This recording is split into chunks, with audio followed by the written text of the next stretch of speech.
سورہ حدید اس اعتبار سے نہایت عظیم صورت ہے، نہایت عظیم صورت ہے کہ وہاں یہ آیت بھی بہت ہی شاندار انداز میں آئی ہے، متاع الغرور والی، خاصی طویل آیت بن کر آئی ہے۔ اور جیسا کہ میں نے عرض کیا، 4 جگہ تو حیات دنیاوی کو کہا گیا ہے صرف لہو و لعب یا لعب و لہو، لیکن یہاں جو ہے آیت نمبر 20، اعلموا انما الحیات الدنیا لعب و لہو و زینۃ و تفاخر بینکم و تکاثر فی الاموال والاولاد۔ 5 الفاظ کے حوالے سے اس حیات دنیاوی کے کچھ حقائق بیان کیے گئے۔ عام طور پر سرسری طور پر لوگ گزر گئے ہیں، محاورتاً جب بھی آتا ہے معاملہ لہو لعب، لعب و لہو، وہ تو 4 جگہ ہے، یہاں 3 الفاظ مزید آئے ہیں، اور ترکیب کیا، پہلے لعب ہے پھر لہو ہے۔ سورہ عنکبوت میں لہو و لعب یہ در حقیقت ایک طرح سے محاورے کی شکل اختیار کر گیا، تماشا اور کھیل، لیکن نہیں، یہاں ترتیب کچھ اور ہے۔ اس پر اگر آپ غور کریں گے تو یہ ایک عجیب سا نقشہ سامنے آتا ہے، حیات دنیاوی کے 5 ادوار، جن میں سے ہر دور میں ایک شے انتہائی اہم ہوتی ہے، توجہ کا مرکز بنی ہوتی ہے۔ ابتدائی دور ہے، بالکل بچہ بھی ہے، کھیل، بس لائف، اس کے سوا اسے کوئی زندگی سے سروکاری نہیں، زندگی کے تلخ حقائق ابھی اسے معلوم نہیں، بھوک لگی تو رو پڑے، ماں نے دودھ پلانا ہے، کھلانا ہے، ان سے تو کچھ نہیں کرنا اس نے، وہ لائف، کھیل۔ لیکن تھوڑا سا آگے چلتے ہیں، ٹین ایجر سٹیج میں جب داخل ہوتا ہے آدمی، تو اب وہ نرا کھیل، معصومانہ کھیل نہیں رہتا، اس میں تلذذ، سینشول گریٹیفیکیشن کا عنصر شامل ہو جاتا ہے۔ اب اس نے کہا لہو، اعلموا انما الحیات الدنیا لعب و لہو۔ ذرا آگے بڑھیے تو انسان پر سب سے زیادہ دھن سوار ہو جاتی ہے، بناؤ سنگھار، میرا لباس فیشن کے مطابق ہو، کہیں ایسا نہ ہو مذاق اڑے۔ اپنے لباس کے بارے میں بہت کانشیس ہوگا، اپنے ہیئر کٹ کے بارے میں بہت کانشیس ہوگا، ہر چیز کے بارے میں بہت کانشیس۔ زینت، بناؤ سنگھار، آرائش، زیبائش۔ اس سے ذرا آگے گئے، تکاثر فی الاموال والاولاد، تفاخر بینکم۔ یہ سمجھیے کہ تقریباً 30 برس کی عمر جب انسان کی ہوتی ہے، اب فخر، تفاخر، یا دولت پر فخر ہوگا، یا نسب پر فخر ہوگا، یا اپنی کسی سیاسی حیثیت پر فخر ہوگا، اپنی چودراہٹ پر فخر ہوگا، تفاخر بینکم، جس میں جان میں چونکہ توانائی ہوتی ہے، قوت ہوتی ہے۔ لیکن اس کے بعد جب عمر ڈھلی، بڑا ریئلسٹک ہو جاتا ہے انسان۔ پھر یہ جو 4تھی سٹیج تھی، اس میں تو یہ کہ مونچھ نیچی نہ ہو، چاہے سب کچھ میں اپنا خرچ کر دوں، داؤ پہ لگا دوں، لیکن مونچھ نیچی نہیں ہوگی۔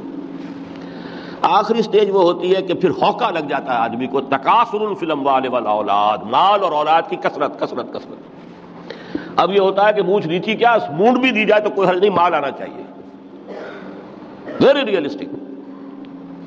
اور اسی حال میں انسان ہوتا ہے، آخری پارے کی صورت نے پھر اس میں ایڈ کر کے اس کے اوپر مہر لگا دی، الہاکم التکاثر حتی زرتم المقابر۔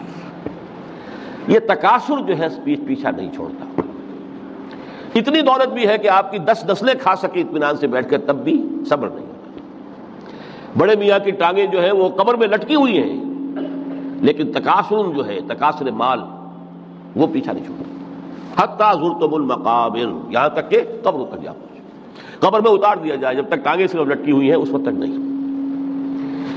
اس کے بعد تشبیہ دی ہے کہ یہ حیات دنیاوی کا جو ایک سائیکل ہے، اعلموا انما الحیات الدنیا لعب و لہو و زینۃ و تفاخر بینکم و تکاثر فی الاموال والاولاد۔ اب اس کو کمپیئر کیا ہے پلانٹ کنگڈم میں جو سائیکل چل رہا ہے، یہ ہمارا سائیکل ہے 60-70 برس کا، بچہ پیدا ہوا، خوشیاں منائی گئی، پھر وہ لڑکپن سے، پھر ٹین ایجر سٹیج سے، پھر جوانی ہے، پھر ادھیڑ عمر ہے، اور پھر بڑھاپا ہے، اور پھر قبر میں اتارا جانا ہے۔ لیکن یہ کہ پلانٹ کنگڈم میں سائیکل چلتی ہے، کمثل غیث اعجب الکفار نباتہ ثم یہیج فتراہ مصفرا ثم یکون حطاما۔ یہ 4 سٹیج ہیں۔ جیسے بارش برستی ہے تو سبزہ نمودار ہوتا ہے، اور کاشتکار کو بڑا اچھا لگتا ہے، اس نے بیج بویا تھا، اس نے محنت کی تھی، اس نے ہل چلایا تھا، اعجب الکفار نباتہ، اس کو بہت اچھا لگتا ہے، دل باغ باغ ہو جاتا ہے، جیسے آپ کے یہاں بیٹا ہوا پوتا ہوا خوشیاں مناتے ہیں آپ۔ کمثل غیث اعجب الکفار نباتہ ثم یہیج، پھر وہ فصل اپنی پوری قوت کو پہنچتی، فصل لہرا رہی ہے، فتراہ مصفرا، پھر وہ زرد ہو جاتی ہے، وہ ہریاول اب ختم ہوئی ہے، اب فصل پک گئی ہے، اب وہ زردی پر آ گئی ہے۔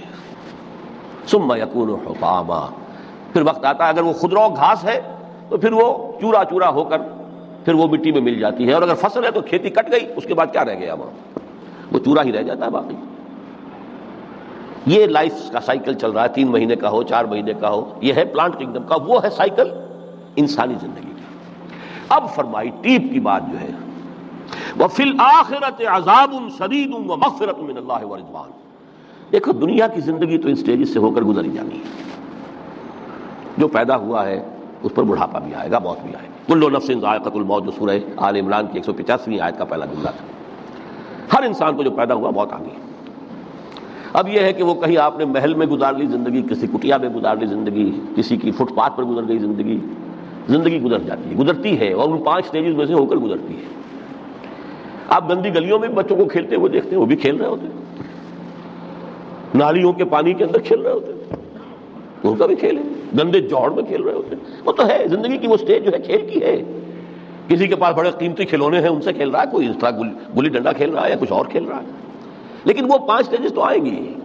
اعلموا انما الحیات الدنیا لعب ولہو وزینۃ وتفاخر بینکم وتکاثر فی الاموال والاولاد کمثل غیث اعجب الکفار نباتہ ثم یہیج فتراہ مصفرا ثم یکون حطاما وفی الآخرۃ عذاب شدید ومغفرۃ من اللہ ورضوان۔ آخرت میں جا کر یہ بائیفرکیشن ہو جانی ہے، یا تو شدید عذاب اور یا اللہ کی مغفرت اور رضا۔ Now the choice is yours، اما شاکرا و اما کفورا، فیصلہ تم خود کر لو۔ وما الحیات الدنیا الا متاع الغرور، یہاں بھی آخری الفاظ وہ ہے کہ دنیا کی زندگی دھوکے کے سوا کچھ نہیں۔